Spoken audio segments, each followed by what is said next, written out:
Olá, gente!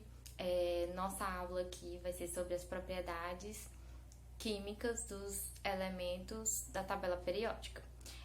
Nós estudamos e vimos que a tabela periódica ela foi elaborada baseando-se nas propriedades físicas e químicas que os átomos possuem, tá? Então, cada elemento lá possui.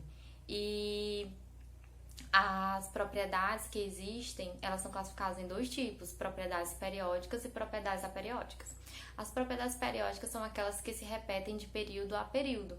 As propriedades aperiódicas são aquelas que não se repetem, tá? Acontece com um elemento aqui, um elemento ali, mas é algo que não é periódico, que não se repete, tá certo?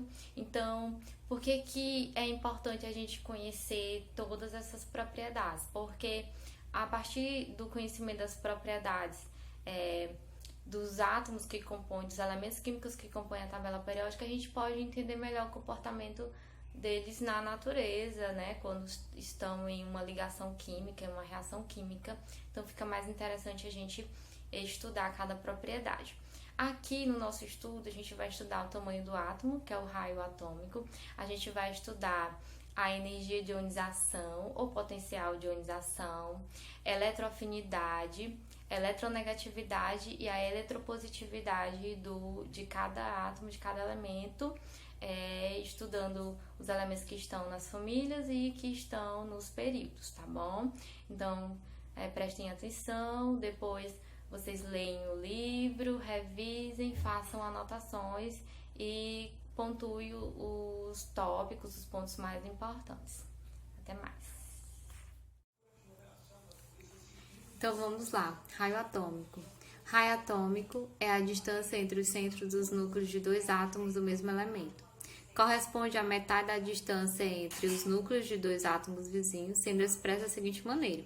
Então, o raio atômico é igual à distância entre dois núcleos de átomos vizinhos, tá? Então, essa média aí dessa distância entre os dois núcleos dos átomos vizinhos é que te dá o raio atômico, é a maneira como foi proposta para poder encontrar aí a técnica usada para encontrar esse raio atômico. Então, R é igual a D sobre 2, onde R é o raio e D é a distância internuclear, tá? Ele é medido em picômetros, tá? PM. Essa medida é um submúltiplo do metro e corresponde 10 elevado a menos 12 metros, certo? Então, dois fatores são determinantes na avaliação do tamanho do raio atômico. O número de camadas eletrônicas, o número de camadas eletrônicas e a carga nuclear, ou seja, o número atômico. Então, para a gente considerar aí o tamanho do átomo, né, o tamanho do raio atômico, que vai se referir ao tamanho do átomo, a gente considera o número de camadas e o número atômico que ele possui. Tá, ó, família. Na família, à medida que o número atômico aumenta, o número de camadas também aumenta, o que leva ao aumento do tamanho do átomo, e com isso o tamanho do raio atômico. Então, numa família, o tamanho do átomo aumenta de cima para baixo, que a gente observa aqui. Eu tenho aqui, essa aqui representa a primeira linha, a primeira coluna, tá? Linha na vertical, primeira linha na vertical, primeira coluna. Eu tenho o lítio com número atômico 3, essa quantidade de elétrons aqui distribuídos em duas camadas, tá? Então, eu tenho o átomo dessa forma, duas camadas, número atômico 3. O sódio já possui aqui um número atômico 11, maior do que o lítio, e ele já possui 1, 2, 3 camadas. Então, a gente observa que ele é um átomo maior do que o átomo de lítio. O potássio, você já observa que o número atômico dele é maior, 19. E o número de camadas dele já é 1, 2, 3, 4 camadas. Então, ele já tem 4 camadas, é mais camadas do que o sódio. Então, com isso, a gente verifica que na família, que são as colunas, as linhas verticais, o tamanho do átomo vai aumentando de cima para baixo. Conseguem ver isso, né? Então, na família, o tamanho do átomo aumenta de cima para baixo. Então, a gente observa que o número de camadas eletrônicas, ela influencia a variação no tamanho do átomo na família, tá? O período, à medida que o número atômico aumenta, o número de camadas permanece igual, mas a carga nuclear aumenta, o número atômico aumenta, né? O que faz com que a atração do núcleo sobre os elétrons periféricos também aumente e, consequentemente, o tamanho do átomo seja menor. Assim, num período, o tamanho do átomo aumenta da direita para a esquerda. Olha só, eu coloquei aqui ó, o selênio, o cálcio e o potássio. O selênio, não dá para ver direitinho, mas eu vou falar para vocês. O selênio tem número atômico 34 e ele possui, tem número atômico 34 e ele possui aqui 4 camadas, né? Porque ele pertence ao quarto período. Se ele está no quarto período, então ele tem 4 camadas.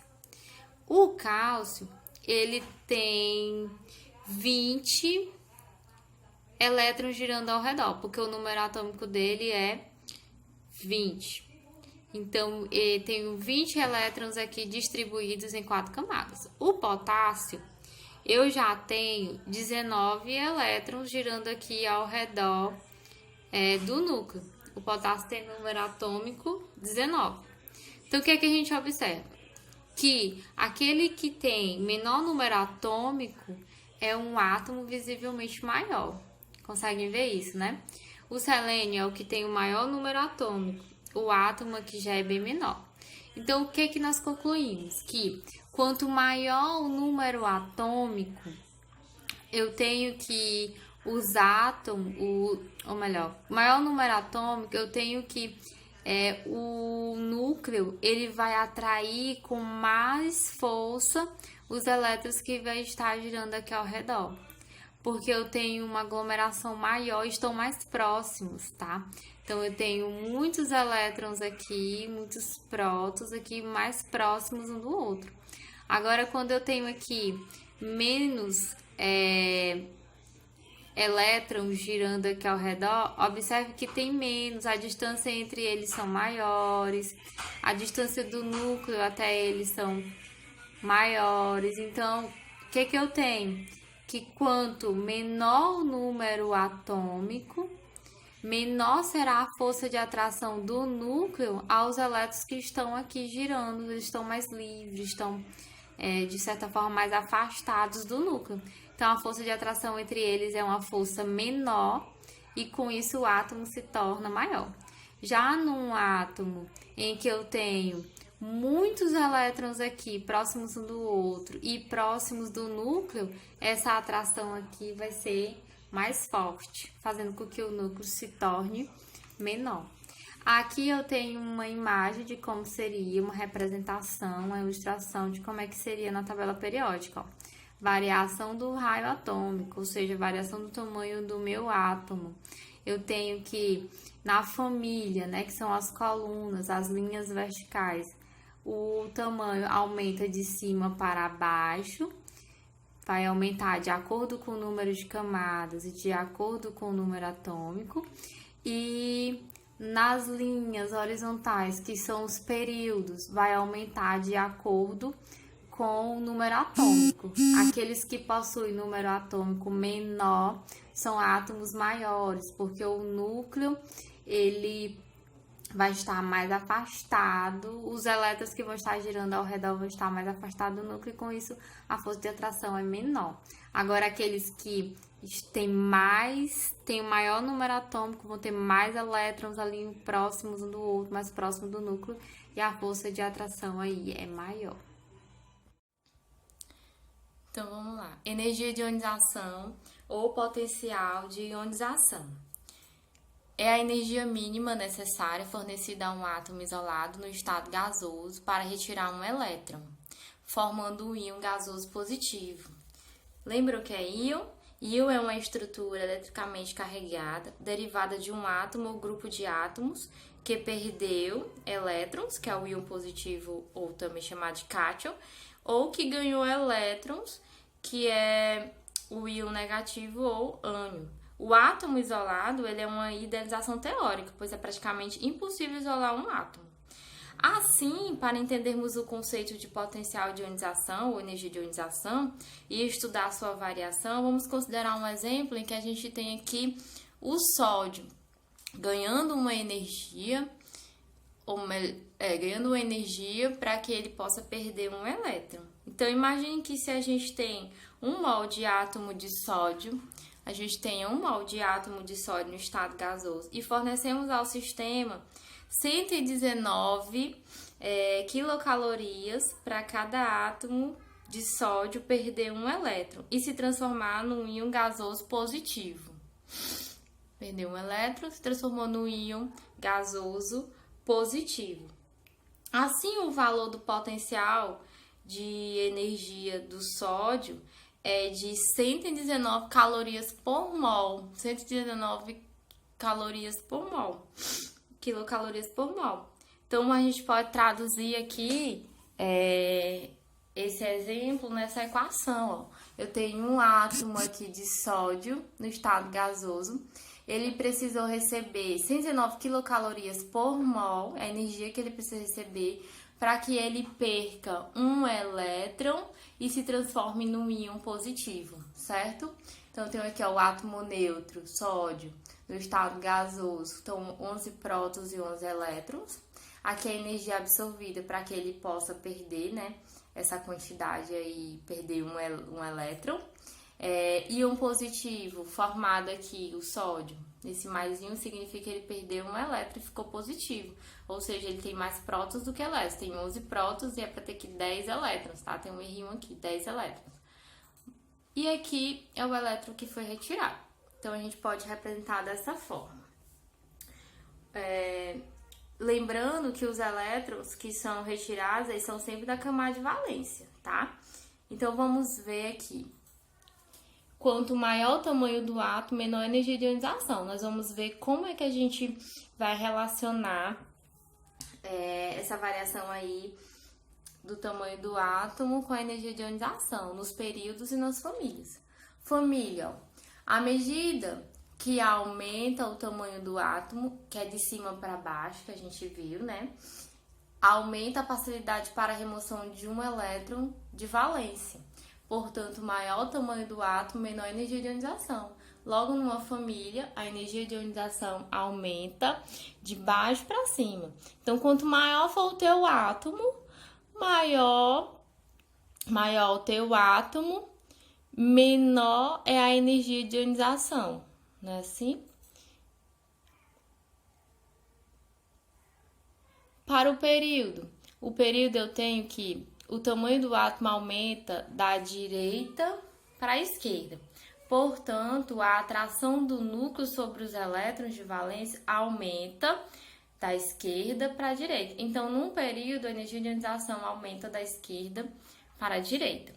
Então, tudo aí vai ter a ver com a questão do número atômico do teu átomo e do tamanho do teu átomo, tá? Do raio atômico dele. Então, a variação do potencial ou energia de ionização, o que a gente tem? Que ele aumenta na família de baixo para cima e nos períodos da esquerda para a direita. Então, aonde tu tem um átomo menor, com raio atômico menor, é onde tu vai ter maior energia de ionização. Ou seja, tu vai precisar de mais energia para retirar um elétron da camada de valência, tá certo? E aonde tu tem átomos maiores, onde o raio atômico é maior, o tamanho do átomo é maior, tu não vai precisar de tanta energia assim para retirar um elétron da camada de valência, porque o elétron vai estar lá distante do núcleo, né? Então, a atração núcleo, que tem os prótons atraindo os elétrons, não vai ser tão grande assim. Afinidade eletrônica ou eletroafinidade. O que é? É a energia liberada por um átomo isolado no estado gasoso ao receber um elétron, formando um íon negativo.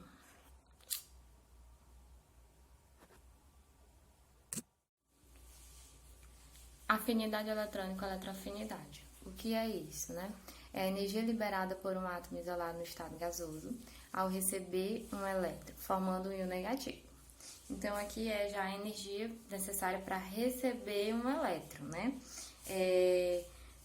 Quanto menor o tamanho do átomo, maior a eletroafinidade. Menor o tamanho do átomo, mais energia necessária para receber um elétron na camada de valência. Como a energia de ionização que a gente viu anteriormente, também podemos representar esse fenômeno, né, da eletroafinidade por uma equação química.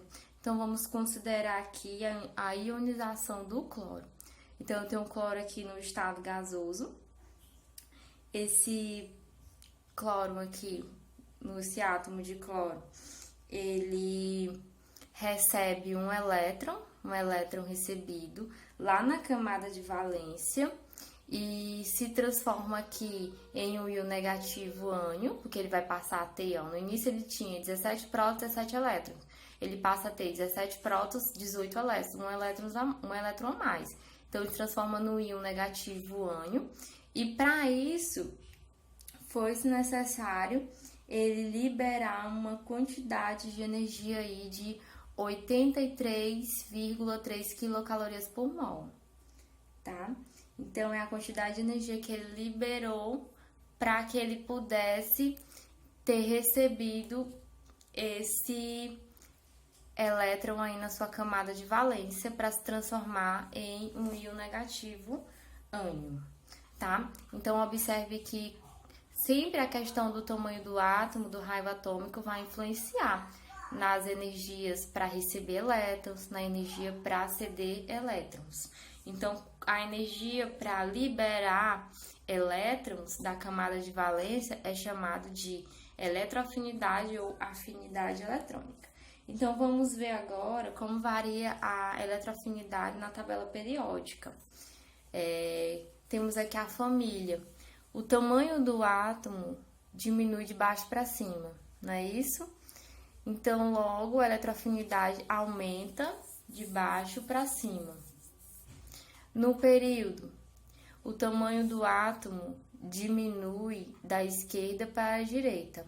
Logo, a eletroafinidade aumenta da esquerda para a direita, tá? Então, isso aqui tem que ficar bem gravadinho na sua mente. Ó, aonde eu tenho átomos menores é aonde eu vou ter uma eletroafinidade maior. Então, aqui em cima, né, nas colunas, nas partes superiores, é onde eu vou ter átomos menores. Então, a eletroafinidade é maior. No período, eu tenho o quê? Que eu tenho átomos menores indo da esquerda para a direita. Então, onde eu tenho átomos menores, aí eu vou ter uma eletroafinidade maior, né? Vou ter que liberar mais energia para receber elétrons, tá certo?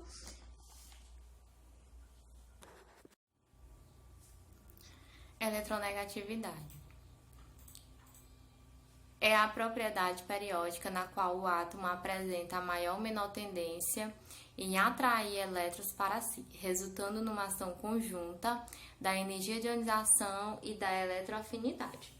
Logo, a eletronegatividade não se trata de uma grandeza absoluta, e sim relativa, pois compara a força de atração exercida pelos átomos sobre os elétrons. Observações que eu tenho a vocês, ó. O elemento mais eletronegativo é o flúor.